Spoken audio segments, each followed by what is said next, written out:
So now, when were you born? January 17, 1923.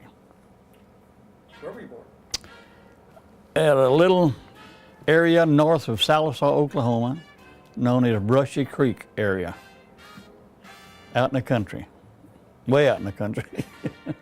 You know, when you were, we were all 19, 20 years old, you'd do anything then. Just like in pilot training at Vernon, Texas. When you soloed,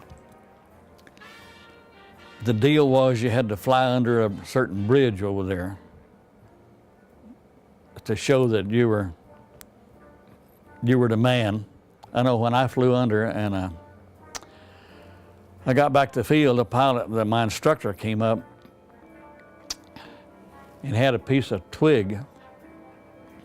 I had hit a little branch of a tree flying underneath that, a little willow tree, and it caught on the pitot tube of the end of the wing.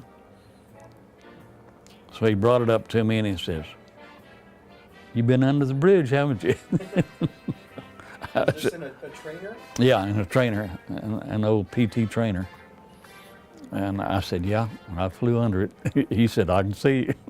You said you just barely made it, didn't you? Well, we were just heading across the channel into France, and they hit our number 3 engine, and it caught fire, and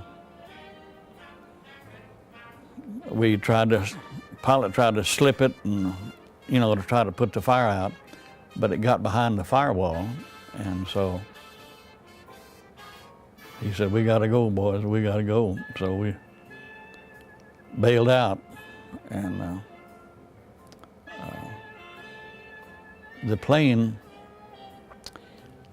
he said he put an automatic pilot. I always doubted he did.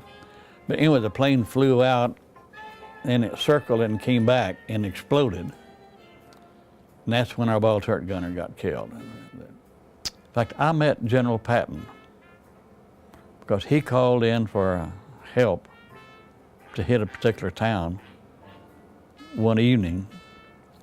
Well, then we took off about 2 in the morning. In the meantime, the Germans pulled out and he had moved in. But once we were off the ground, there was no communication with anybody. Well, there was an oil refinery there, and he wanted that oil for his tanks. And we went in about 10 o'clock and hit that refinery.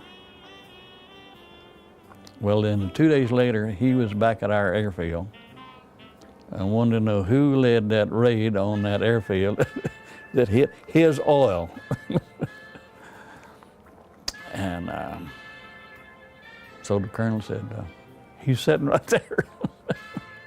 I didn't say anything, but he said a lot. Oh, he said everything in the book. But the colonel had told me, he said, he wants to know who led it, and you did. But he said, "Why don't you just keep your mouth shut and let me do all the talking?" I said, "That's fine with me."